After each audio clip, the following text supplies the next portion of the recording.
Itinanggi ng Kamara na binuhay muli ang pork barrel sa pinasang 2025 national budget. May mga grupo kasing patuloy na pumupuna sa pondo. Nasa frontline balitang yan si Marian Enriquez. Itong budget na to ay sabi nga namin ay parang punong-puno ng pork. No? Hindi lang Makabayan Block ang pumupuna sa pinirmahang 2025 national budget, pati ang ilang private sectors pumapalag. Ikinababahala ng Philippine Business for Education o PBED ang anilay lumalaking discretionary funds na mas mahirap daw bantayan dahil sa kakulangan sa transparency at accountability. Ang dapat daw bigyang prioridad ng gobyerno ay ang edukasyon, kalusugan at nutrisyon ng mga mamamayan. Pero patuloy daw ang backlog sa pagre-recruit ng mga guro, paggawa ng classrooms at pagbibigay ng learning materials pagdating sa edukasyon. Ang mga serbisyong pangkalusugan naman daw malaki ang tinapyat sa budget. Dinipensahan naman ni House Assistant Majority Leader Jude Asidre ang national budget.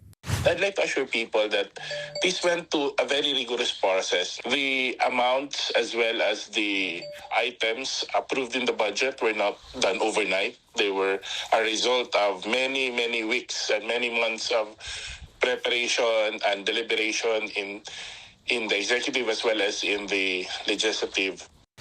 Itinanggi naman ni Asidre na mayroong pork barrel sa ipinasang 2025 budget. If we're talking about the pork barrel style that was in place before, I don't think that's the case. First, the line items are there. Second, the guidelines are crafted by executive agencies.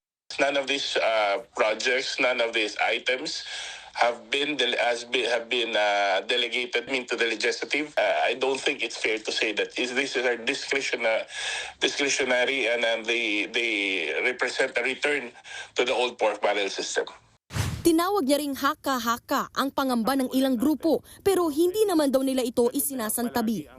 Pagdating naman sa ayuda para sa Kapos ang Kita Program o AKAP, pinagtanggol ito ng Department of Social Welfare and Development. Sa katunayan, 99.31% daw mula sa inilaang budget ang nagamit na at naipamahagi.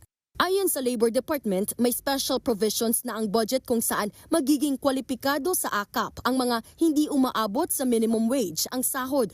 Kailangan lang nilang magpasa ng certification mula sa employer na pinagtatrabahuhan. Based po kasi sa social provision ng GAA, ang mga kababayan natin o mga manggagawa na ang kita ay hindi po lalagpas sa minimum wage rate sa itinatagtang minimum wage rate ay eligible o qualified na makatanggap po ng AKAP. Nag-aalangan naman ng DOLE sa hiling ni dating Finance Undersecretary Shelo Magno na isa publiko ang mga pangalan ng mga naging benepisyaryo ng AKAP. Meron po tayong mga batas na umiiral patungkol po sa pag-una, pangangalap at at custody at possession po ng mga information na to. Yan naman po, awalin ko ang mga benepisyaryo ay dumaan sa proseso. Sinisiguro naman ng DSWD na hindi magagamit ang AKAP sa politika lalo na't eleksyon ngayong taon. Nagbabalita mula sa Frontline, Marian Enriquez, News 5. Mga kapatid, Jiggy Manikad po, iba na ang may alam at may pakialam sa panahon ngayon. Para sa konkreto, kumpleto at komprehensibong balitaan sa Frontline, mag-follow at mag-subscribe sa social media pages ng News 5.